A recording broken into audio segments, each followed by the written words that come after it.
adalah investasi paling fundamental. Dan kepemilikan terkuat adalah hak milik atau sertifikat hak milik. Tapi, tahu nggak sih definisi dari hak milik?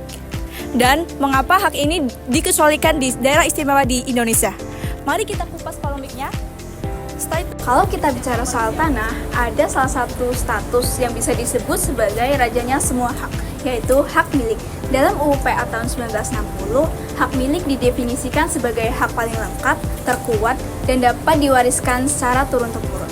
Dalam sertifikat hak milik, pemilik hampir bisa melakukan apa saja, seperti menjualnya, menghibahkannya, mengelolanya, dan membangun bangunan, tanpa adanya perpanjangan apapun dan bisa diwariskan secara turun-temurun. Jadi, perbedaan hak milik dan juga hak guna bangunan itu terletak pada kekuatan dan juga ruang lingkup haknya. Nah, hak milik itu diatur dalam pasal 20 Undang-Undang Pokok Agraria yang merupakan hak atas tanah yang turun-temurun, terkuat, terpenuh, dan juga tanpa batas waktu yang memberikan kewenangan penguasaan paling luas bagi pemiliknya. Nah, sebaliknya, hak guna bangunan itu bersifat terbatas karena hanya memberikan hak untuk mendirikan bangunan selama 30 tahun dan wajib untuk diperpanjang. Karena karakter hak milik itu yang tidak berjangka dan juga memiliki kepastian hukum yang lebih tinggi. Nah, hak inilah yang menjadi bentuk kepemilikan tanah yang paling diinginkan. Sesuai dengan prinsip agraria nasional yang juga menegaskan bahwa seluruh warga negara Indonesia itu berhak untuk memiliki sertifikat hak milik tanpa membedakan ras ataupun keturunan.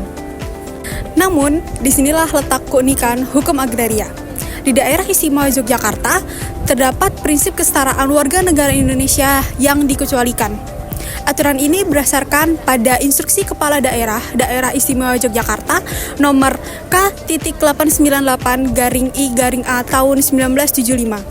Aturan ini tidak memperbolehkan warga non-pribumi memiliki hak milik dan hanya diperkenankan memiliki hak yang ada di bawahnya, seperti hak guna bangunan atau hak pakai. Aturan yang umurnya hampir setengah abad ini bertujuan untuk melindungi tanah ulayat dan warga pribumi dari pemodal.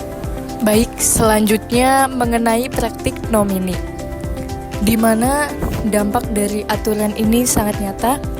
Notaris atau PPAT di daerah istimewa Yogyakarta secara hukum wajib menolak menerbitkan akta jual beli yang mengalihkan hak milik kepada warga negara Indonesia non-pribumi.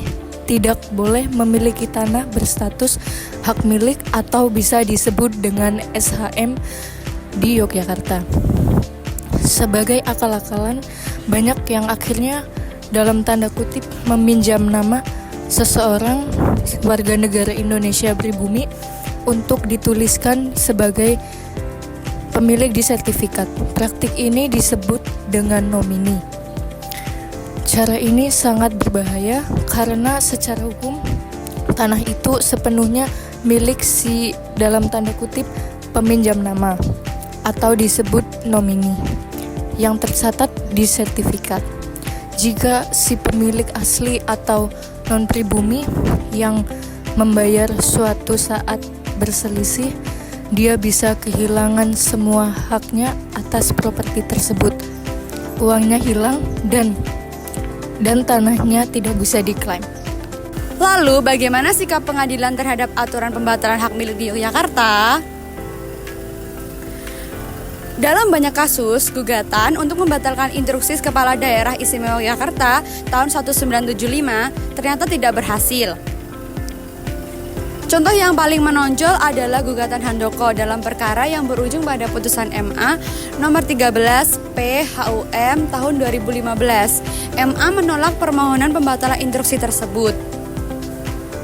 Kasus lainnya adalah putusan Pengadilan Negeri Yogyakarta nomor 132 PDTG tahun 2017. Pengadilan kembali menolak gugatan diskriminasi dan menegaskan bahwa DIY memang memiliki kewenangan istimewa dalam urusan pertanahan. Jadi, meskipun aturan ini dianggap melanggar semangat kesetaraan WNI, dalam praktiknya pengadilan justru menguatkan keberlakuan Instruksi 1975. Akhirnya, sampai saat ini aturan tersebut sangat sulit dibatalkan melalui jalur litigasi. Jadi hak milik adalah hak terkuat Namun di Yogyakarta, hak ini memiliki batasan eksklusif yang unik. Hal ini menciptakan dilema yang menarik. Di satu sisi, ada prinsip kesetaraan hak WNI yang dijamin UUD 45. Tapi di sisi lain, ada aturan keistimewaan daerah yang memiliki dasar hukum yang kuat pula. Polemik ini menjadi pengingat bahwa urusan agraria di Indonesia tak selalu tunggal. Status keistimewaan sebuah wilayah membawa konsekuensi hukum yang membedakannya dari daerah lain dan menuntut kita untuk memahami secara detail setiap kebijakan pertanahan dimanapun kita berinvestasi. Terima kasih telah menyaksikan. Bye-bye. Makes it hard.